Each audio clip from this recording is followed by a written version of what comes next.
Everyone, good morning and welcome back to my another blog. আজ বুধবার, আর বুধবারে যেহেতু আমার ওয়ার্ক ফ্রম হোম থাকে, তাই সকাল সকাল একদম 6টায় উঠে পড়েছি আমি এখন। আর জানলা খুলে দেখছি বাপ রে কি ঠান্ডা হাওয়া দিচ্ছে, তো ভয়ে আবার জানলাটা বন্ধও করে দিলাম। আর মা সকাল সকাল চা দিয়ে গেল, তার সাথে সাথে ব্রেকফাস্টও দিয়ে গেছে। তো এখন এই চা খেতে খেতে আর ব্রেকফাস্ট খেতে খেতে আমি কাজ করব।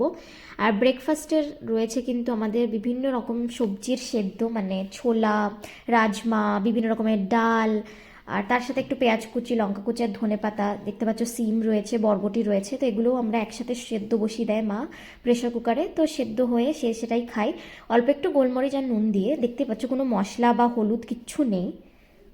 A few moments later.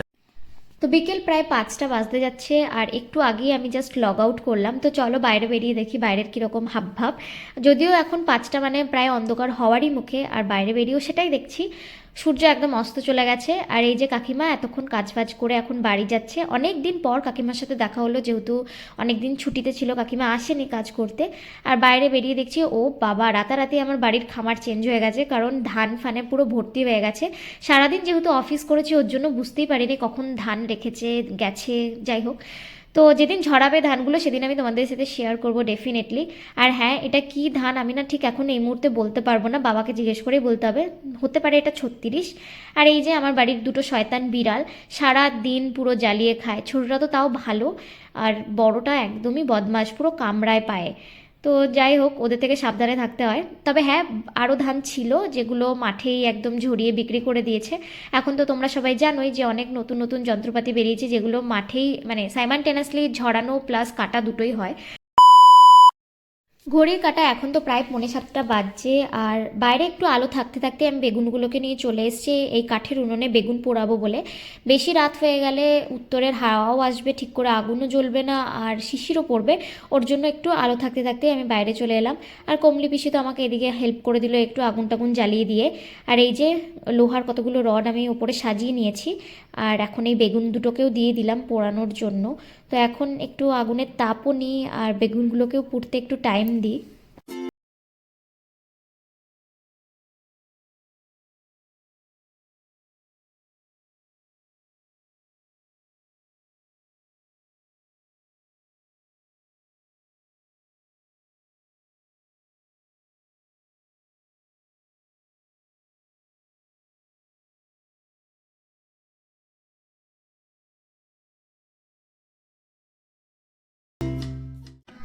এখানে না আমি বেগুন পোড়া করতে করতে একটা ব্লান্ডার করে দিয়েছি।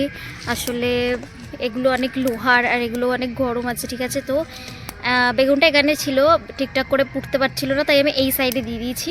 আর এই যে লোহার রডটা আমি এখন দেখাচ্ছি কাঠ দিয়ে, এই রডটা সরে গেছে। এই রডটা সরে যাওয়ার জন্য বেগুনটা ফাট করে একদম পুরো আগুনের মধ্যেই পড়েছে।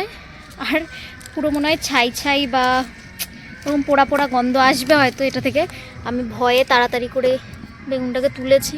আর দেখতে পাচ্ছ বেগুনটা পুরো বাজে হয়ে গেছে, মানে আমি ঝাড় খাবো বাড়িতে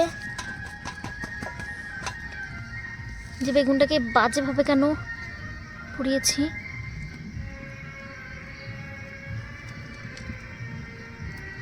তো কাঠে বেগুন পোড়াতে গেলে কিছু কিছু জিনিস একটু ধ্যান রাখতে হয়। আগের বেগুনটা মোটামুটিভাবে পুড়ে গেছে, এই যে বেগুনের ভেতরটা সুন্দর হয়েছে। তো যাই হোক, মাকে বলা যাবে না, যদিও আমার ব্লগ দেখে মা বুঝতে পেরে যাবে পরে, কিন্তু ঠিক আছে, এখন খাওয়ার সময় তো আর বুঝবে না, পরে জানলে জানবে। তো চলো, অ্যাকচুয়ালি শীতের মধ্যে এরকম হাত দিয়ে আগুন পোয়াতে বেশ বেশ ভালোই লাগছে। তাই যেতে ইচ্ছা করছে না রুমে ভেতরে ঘরে, কিন্তু আর বেশিক্ষণ বসবো না, বাইরে যেহেতু খোলা আকাশ, ওর জন্য শিশিরও পড়ছে। তো চলো, আজকের মতো ব্লগটা আমি এখানেই শেষ করলাম। আবারও দেখা হচ্ছে একটা নতুন ব্লগে। Bye bye.